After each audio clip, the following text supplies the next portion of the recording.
Welcome back. You're just in time for a trip to the movies. Every Friday we are partnering with Malco Movie to bring you the Malco Movie Minute, where we show you what is new at the cinema. Yes, and new this week, black comedy thriller Blink Twice. All right, so here's kind of the setup for this one. A tech billionaire played by Magic Mike star Channing Tatum, spreading his wings beyond his usual beefcake roles. He meets cocktail waitress Naomi Ackel and invites her to a private island for a dream vacation. But strange bouts of memory loss begin to happen. Blink Twice is going to remind you of an episode of The Twilight Zone or maybe Jordan Peele's Get Out in its style. It's smart writing and intrigue. Actress Zoe Kravitz makes her directorial debut and adds some great visuals in this one. So what are we thinking, I'm guys? excited because, you know, Channing Tatum is playing a villain. And did you see Haley Joel Osment? Haley Joel Osment's in this, and also a young Dirt Nasty's in there. I don't know if you noticed him in there. There's some really cool casting choices in this film that you don't. Christian Slater, you know, you don't normally see him in a lot of places. And I think this is going to be a really, really fun one. And of course, seeing Channing Tatum play a darker role, I think is going to be refreshing. And I'm excited to see Zoe Kravitz kind of having that creative freedom as a director. And we were talking about this earlier this week, too, about how they're dynamic, because that's Channing Tatum's fiance. They're engaged, you know, so how did that work, working with your fiance? And Zoe Kravitz is so talented. So talented. I don't know if you saw the remake of High Fidelity that she did, and it was just amazing. And she's she just oozes talent. I mean, look at her family, though. Oh, yeah. Right? Oh, I mean, I know, Kravitz, right? Lisa Bonet, I mean, come on. Absolutely. Yeah, Love they're it. great. Excited to see it. Me too.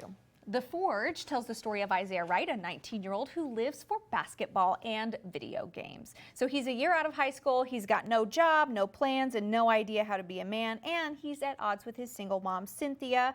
But he discovers a men's Christian group called The Forge, and that changes his life. So if you remember, if you were watching with us, we had the chance to visit with Alex, who's one of the directors, and actress Priscilla Shire earlier this week. So if you missed it, you can check out that interview on our social media. They give some pretty good insight, but you know, it seems to me this is just a lot of positivity. You know what I mean? You know, when you feel good, it's you're gonna feel uplifted when you walk away from it, which sometimes you just need from the movies. I agree. And probably super relatable. I think I know a lot of people that are just into video games and basketball and don't know what they're going to do with their life. Yeah. So, that's me. You know? I'm a sucker for a good coming-of-age story. Me as well, too. which I feel like it kind of has those vibes. I don't know, kind of has throwback vibes in a lot of ways. For me. So, But speaking of throwbacks, speaking what else is of coming throwbacks, you know what's coming up next. Finally, in wide release and in IMAX this weekend is the reimagined, revamped version of the 1994 film The Crow, starring the late great Bruce Lee's son, Jason Lee. So Bill Skarsgård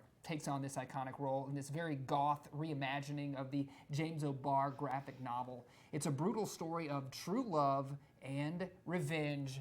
It's rated R. You know, being a kid in the 90s, that movie, The Crow, was everything. Iconic. Yes. Like, it was, to me, to this day, it's in my top 20 of favorite movies. Like Alex Proyas, who directed that and also did Dark City, just that visual style was so iconic. And so this has got some big boots to fill. It does. You know, so I'm a little nervous. I'm going to go see it this weekend for sure. Are you? But, okay, cool. I can't wait, but I'm scared because the original movie is so beloved by so many. I know, you hold it up to such a high standard, but it's one of those things where I think this movie might realize that it's never going to fill those boots, but it's going to be what it is. I think so. I mean, but it looks great. And Bill Skarsgård is awesome. Yes, he is. He's phenomenal. So I know no matter what else is happening in the movie that his acting and what he brings to that role will be stellar. So I can't wait for that. Agreed. Yeah, he's great. Yeah. Well,